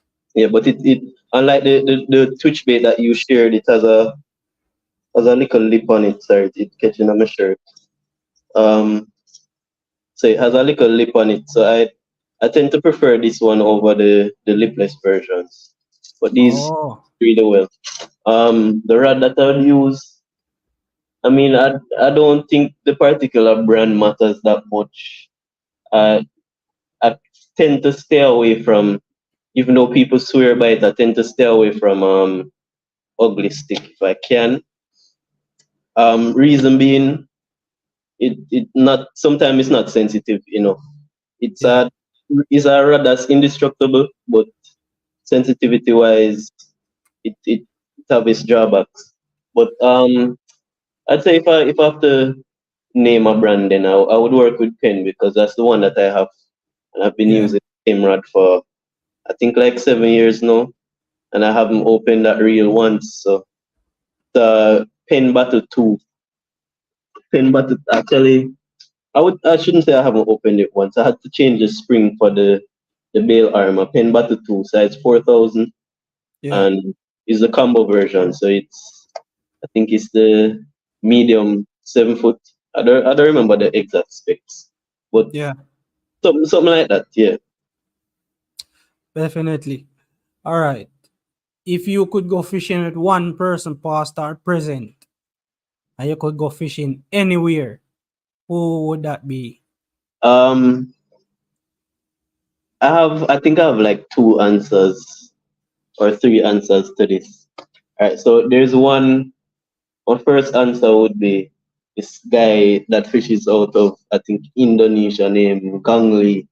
Don't know if you know about him. He's like one of the greatest casting fishermen I've ever seen in my life. He No, post, he no. post on YouTube, but him not really post often. Him just maybe like a 1 2 minute video every 3 months or something like that. But that man is something different. Like Yeah. I never see nobody like that yet. But yeah, so Wow. that him, I would just go fishing. I wouldn't mind just sitting in the boat and watching him fishing because it's crazy for watching, man. But Yeah. to actually like go fishing with somebody, I would say maybe there's this guy named Pelagic Pursuit. That's a Yeah, I Australian know guy. him. He's a charter Know him. fisherman. So he actually takes people fishing for a living. Yeah. Him he has it down to a science. So I wouldn't mind going with him and kind of like picking his brain to see how he goes about things. Yeah. Um, last first, but here I would pick Fighter Jet. You know him? Fighter jet. No? Yeah, You have but YouTube? the man talented brother. I Fighter on jet. like on TV, well on YouTube when it comes to fishing in salt water, you can't beat them man there. No matter you try, there's no man. They're a different animal, man. He's a Fighter jet. commercial fisherman though. So him go How comes deep I've sea, never heard about him? and catch like him tuna and wahoo and them something. But him have it down to a science. Him will go in the morning and come back with like 400 or 500 pound of snapper and next 300 pound of wahoo in one day. Captain Fighter Jet. That's Yeah, his him same channel. man. Mm-hmm. Yeah, man, I forgot subscribe to him. Man talented man. Yo, man, I forgot subscribe to him. I've never heard about him. Honestly, I never heard about him. So I'm definitely have to go subscribe to him. But yeah. All right. So where is your dream fishing location? Um Thinking about it. Is the most doable one, 'cause I have a few. The most doable one would probably be Panama. Um, Trinidad is probably really good too, because Trinidad, Brett Thompson. Yeah, man. Yeah. Yeah, Trinidad has the best tarpon fishery in the world by miles. It's not even close. Florida can't even compare. Mm, Um, is you see with fishing in Florida, you will get a good 60 70 pound tarpon. You probably can catch like three of that for the day. You go Trinidad, you can catch. I remember seeing there's this guy that has a charter down there, and them catch 100 tarpon in a half day of fishing, and the whole of them over 100 80 pounds. happen. Yeah, whole of them over 80 Yo. pounds. I Um, I watched Brett Thompson. He was casting some fat boy lures. mhm. Hooking up some nice tarpons down there. So, Yeah, them can't beat them for tarpon at all. yeah, man. Sick. Yeah, I All have right. one more location. I'm trying to remember the name right now. It's in the Pacific though, so I think one of your other follow-up questions would kind of answer why I would want to go there. Yeah, I was just about to ask you why you would go there for fishing. Is the certain species that I would want to catch is a dog tooth tuna. Yeah, yeah. Want to I would want to do some vertical jigging for that. That's something that I actually want to do here, but buying a jigging rod and using it just for jigging, I don't have money for that, so I don't know. No, you're not. The jigging rod now have to be very expensive, bro. Yeah, I mean they're decent ones, but in the grand scheme of things, you want Something. yeah. Yeah. No. All right. So I'm going to tell you. I'm going to tell you about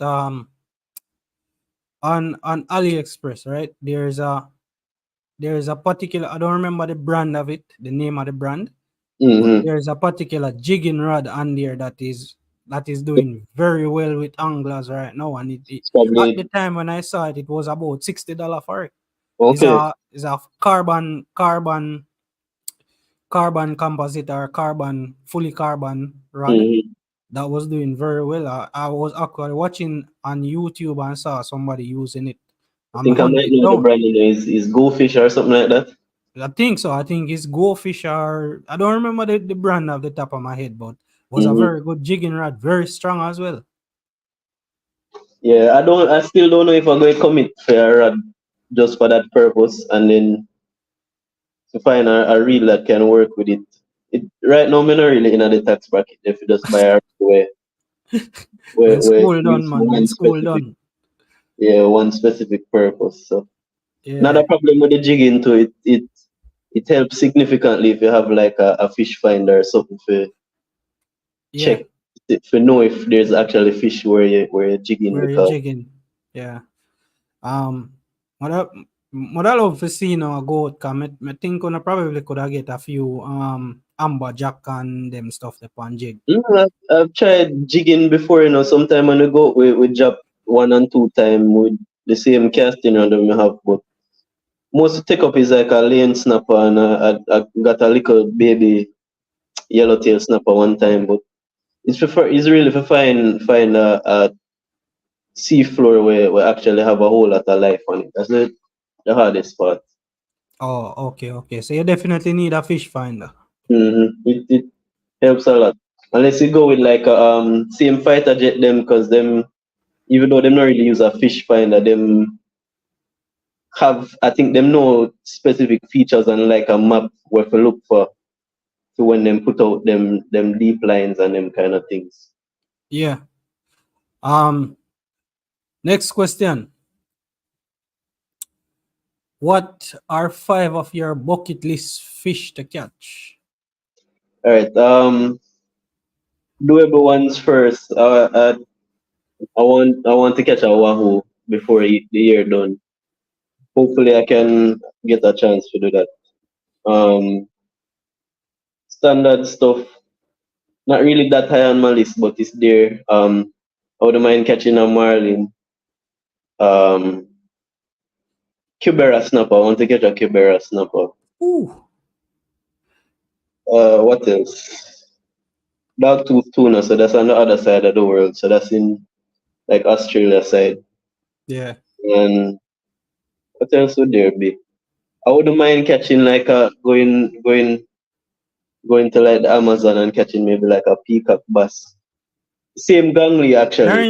in the US, you know. Yeah, but not the big ones. More catch like the proper like 20 pound size. Them the species that them have in Florida max out at like 7 pound. Okay. Yeah, because a bunch of species of peacock bass, is like 20 different species. So Oh, I didn't know that. yeah, I just know the one they have in the US. I think it's butterfly or something like that. Them have in the US and them don't really get big. So Oh, okay, okay. All right. Do you which lure do you prefer, a bucktail or a paddle tail? paddle tail, I've caught only a handful of fish on a bucktail.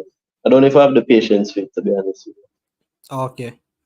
Do you prefer the soft plastics or the hard plastics? you. Hard plastics. Okay. Patience wise to it much slower. I kind of lose my patience a lot of the time when fishing slow, so I prefer like a hard plastic. Yeah. Um, what's the last fishing channel you watched? Um, this guy from Australia. His name is Rocket Kit. Fishes out of a kayak. Oh, never heard of him as well. Yeah, you find some very unique channel, man. They're on the internet a little bit too much. Do you have a fishing mentor or a person you look up to in fishing? Apart from my two family members, my father, Uncle Paul, and Lando. I guess maybe online. Is there anybody online that fighter jet? I would say. I just impressed by how we have the thing down to a science. Is Yeah. something, man. I can't wait for hear what you tell me when you're watching channel. Yeah, me actually load it and just subscribe to him. So Mhm. I've got definitely pre-out in channel, man. Um River fishing or sea fishing? Sea. No, I prefer the variety that we can catch at sea. Okay. Um, you prefer to catch a big snook or a big snapper? It depends on how I'm catching it. If it's the same method I using for both, I would prefer to catch a big snapper. But if it's just catching them, I'd prefer the big snook. Okay. Tarpon fishing or snook fishing? Snook for sure. Snook. Tarpon a Mm. little bit too easy. Too greedy, then be. Yeah, man. So that's the end of the quick fire round, I would say. Definitely, I think people kind of have an idea now of certain a little bit more about who you are and why you choose a certain things that you choose. Mm-hmm. We had two questions really. Do snappers bite lures much? Um, I can tell you I've only had a handful of snapper and lures, to be honest with you. There's certain places in Jamaica where you can cast from the beach and catch them, but yeah, I haven't had that luck. Haven't really had Oh, that luck. um, I've got only I've got small snapper like what you call them now? Schoolmasters. Mm-hmm. I've got those on lures before. Small one you can put back. But Yeah. I've got one nice size mountain snapper on lure. Mm-hmm. That's the only real nice size snapper I've ever caught on lure. But there's this youth on Instagram that I And I follow. say when I talk about I just never Yeah, you know who me at yeah, man. him But I'm sure if him want people know where him fish, but where that yeah place yeah yeah is something special, man. yeah. I watch him Probably and can make people know who is the radfish in Jamaica. Maybe if you yeah ask man them, check him out and ask him, probably will tell them still. But it's yeah. not my place to make people know where him catch them. I don't know where he fishes from, but I follow him on Instagram and sometimes Come on, him talented, man. it's You amazing know, how him catch a wahoo swimming distance yo from shore. bro, I'm telling you I don't know how the man so lucky, Him but the catch man him the man have some different, man.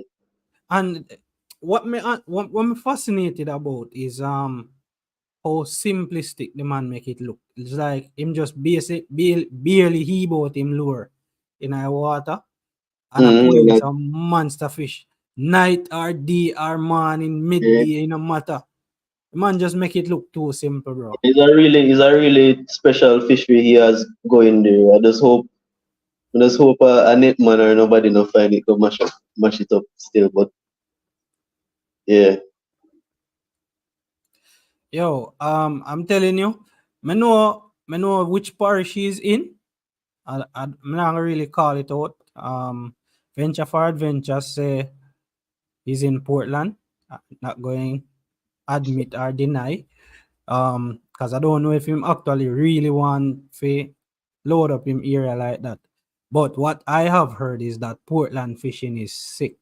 yeah, it really is one of the best places to go. And the North Coast in general, is pretty good. Cause you see, unlike South Coast, how the North Coast seafloor is, it get deep fast. Yeah, It's the drop South off is Coast. is very close. Yeah, on the South Coast, you're not getting, you can't cast out your life bait on South Coast and reaching at 30 feet of water. No, But you get that easy on the South Coast, on the North Coast, sorry. yeah. The easiest place I'm gonna find a nice little drop off is Weston. Western Mm-hmm. Negril. You have a couple nice drop off around there where you cast out your live bait and you drop probably 30 feet, if not more. But Portland side, the drop off is very, very close. Yeah, So, um, I've seen pictures of man where catch tuna and them stuff there from shore. yeah, it's Um, special.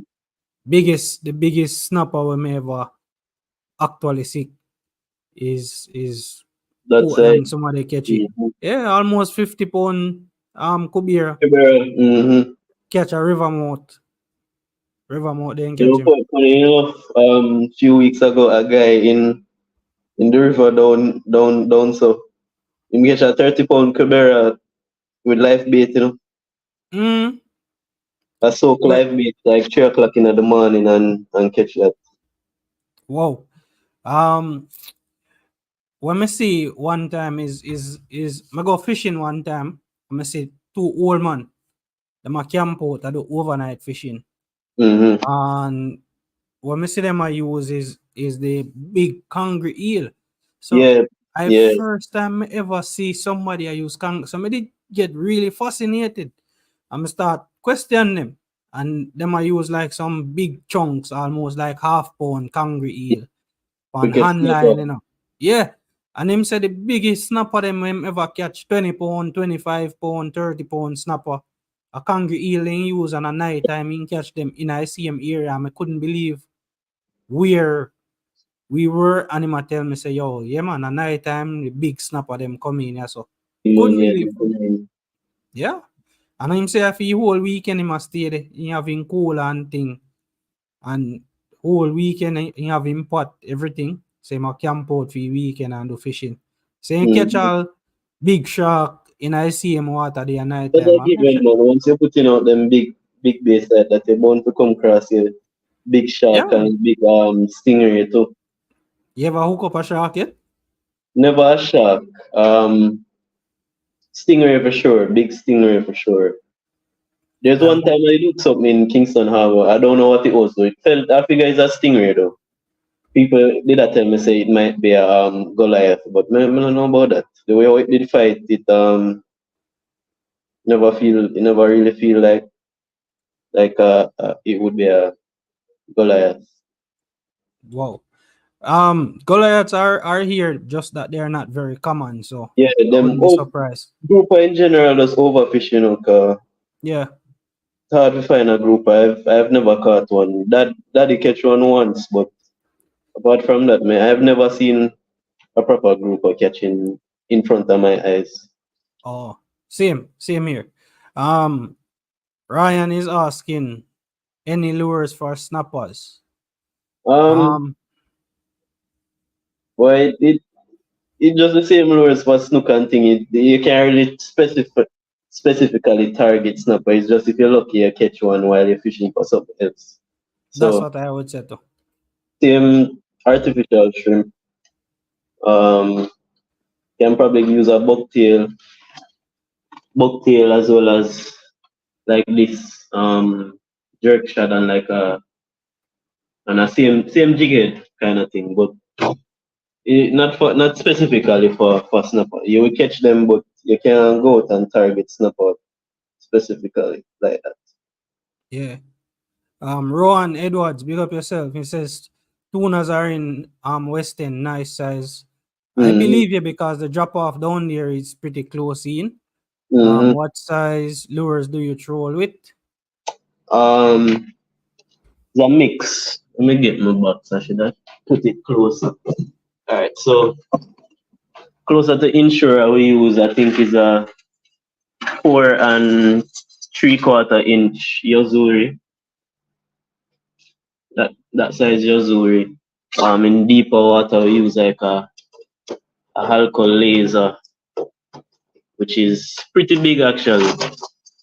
If I can get it out. Alright, I'm just gonna show you the box. So this is like I think it's like six or something inches or even 3 inches long. So we use that in deep water for the kingfish and stuff. Yeah. It's mostly those sizes. Definitely. Venture for Adventure, same have some big eel in I'm freezer right now. Use it as Don't eat bait. them though. Use it as bait, bro. Trust me.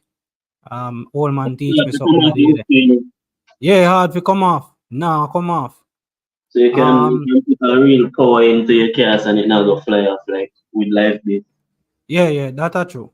That are true. The meat is actually very tough. Mm-hmm. Yeah. Ryan same spotted mackerel down there. White silverish. That are probably kingfish.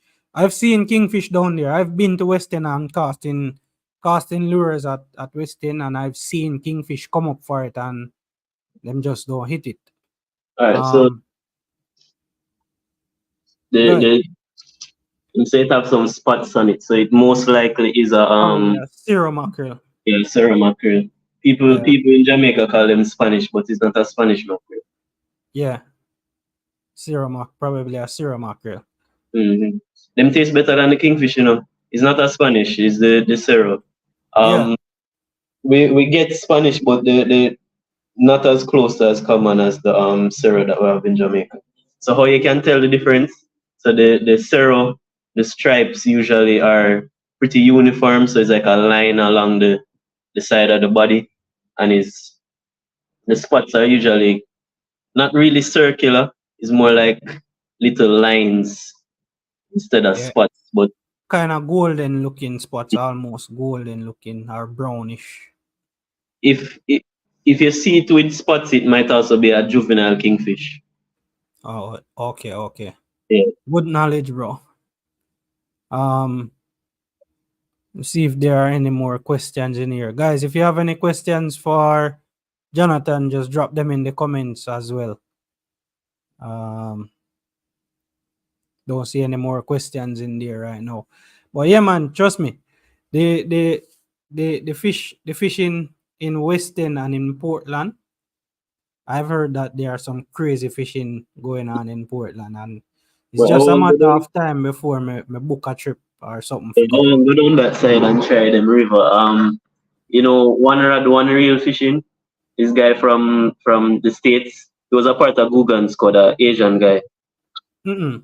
No, not Well, true. And he actually came to Jamaica and he went fishing in one of those rivers down there. And first cast him hook a tarpon on top water.